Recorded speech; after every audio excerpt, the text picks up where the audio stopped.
اچھا ایمان جو ہے نا اس کی بنیاد بھی عشق پر رکھنی ہے، لاجک پر نہیں، عقل پر نہیں کہ پہلے جناب سمجھ آئے گی تو پھر بات مانوں گا، نہیں، بہت ساری باتیں ہو سکتا ہے ہماری عقل تھوڑی ہے، ہمیں سمجھنا ہے ہمارا جناب ایمانیات جتنے ہیں نا، اللہ پر ایمان، رسول پاک علیہ الصلوۃ والسلام پر ایمان، نبیوں پر ایمان، کتابوں پر ایمان، یہ سب جو ایمان کی بنیادیں ہیں ان پر ہمارا یقین عشق کی حد تک ہونا چاہیے. اپنے ایمان کی بنیاد عقل پر نہ رکھیں ورنہ بھٹک جانے کا بہت اندیشہ ہے. حضرت سلطان باہو رحمۃ اللہ تعالی فرماتے ہیں ایمان سلامت ہر کوئی منگے، عشق سلامت کوئی ہو.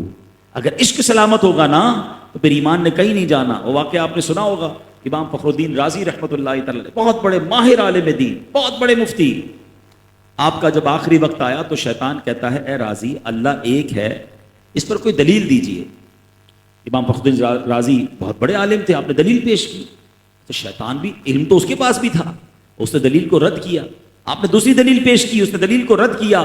ایک ایک کر کے آپ نے 360 دلیلیں شیطان کے سامنے رکھی، وہ سب کو رد کرتا گیا.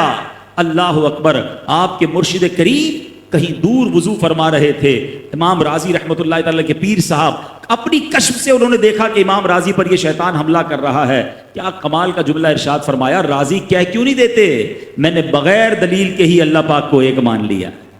امام رازی نے جیسی مرشد کی بات مانی اور یہ کہی، اب آپ کا دم نکل گیا، ایمان سلامت لے کر آپ دنیا سے چلے گئے. تو اے میرے پیارے اسلامی بھائیوں، ہمیں عشق، ایمان کی جو بنیاد ہے نا وہ عشق پر رکھنی ہے. بعض اوقات لاجک میں پھنسا کر لوگ ہمیں اٹکا دیتے ہیں، تو ہم ماننے والے ہیں، ہم غیب پر ایمان لانے والے ہیں، اور یہی ہماری الحمدللہ ہمارا ذہن ہونا چاہیے. علماء ایک بڑی پیاری بات فرماتے ہیں، علیکم بدین العجائز، کہتے ہیں تم پر لازم ہے کہ بوڑھی عورتوں جیسا عقیدہ رکھو.